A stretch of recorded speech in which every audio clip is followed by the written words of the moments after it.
یەکشەمە دل بخۆین دارەمە بورتەنەکەنی چێنج وەرە پێشکەش دکەم دەستپێکی سەرنجە.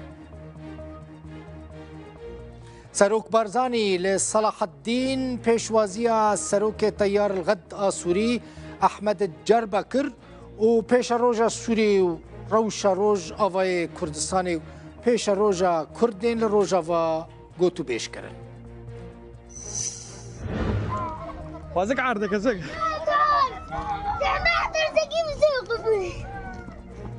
لە کۆبانی ئارتیشا تورکیە گوندێ تۆرەمان لە نێزیکی پرا قەرەقۆزاغی تۆپاران کرد زیانên تۆپارانê هین نەهاتنە زانین دیمەنên ku hûn dibînin temaşevanekî Rûdawê ji gund girtine û şandine.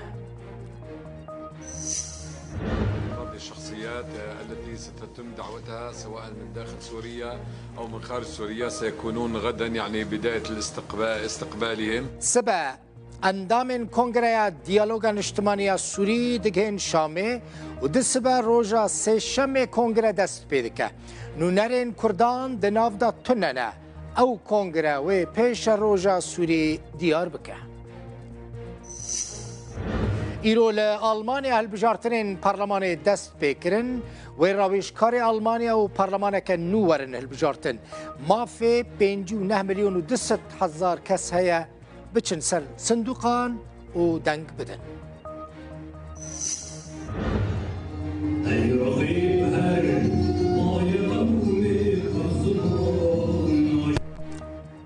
Li Almanya li bajarê Hernê civîna amedekariya Newroza 22 meha adara îsal bi Sûrûda Eyraqîb dest pê kir.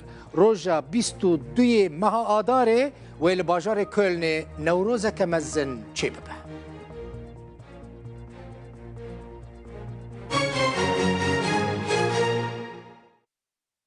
سەرۆک بارزانی لە بارگەها xwe li Salah Eddîn pêşwaziya Serokê Teyar Ilged a Sûrî Ehmed Cerba kir.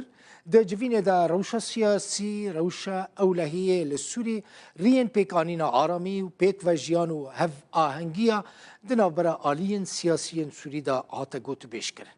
Ehmed Cerba kesayetiyeke Sûriya naskiriye, dostê Kurdan e û demekê serokê opozisyona Sûrî bû kesekî nêzîkî Suudî û Misrê jî tê naskirin serdanên wî bi vî awahî ji bo Kurdistanê hene û ev ne care yekemîn e ku li gel Serok Mesûd Barzanî dicive û pirsa Kurdên Rojavayê Kurdistanê û Sûriyê got û bêj dikin ew bi xwe piştgiriya pirsa Kurd dike.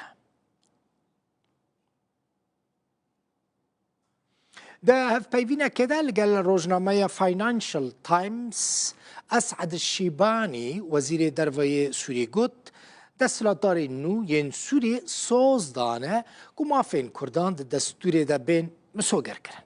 Şîbanî her wiha dibêje wê nûnerên Kurdan jî di hikûmetê de cih bigirin. Wezîrê derveyê hikûmeta Sûriyê diyar kir ku di navbera Şamê û hêzên Sûriya Demokratîk Hesedê de danûstandin berdewamin.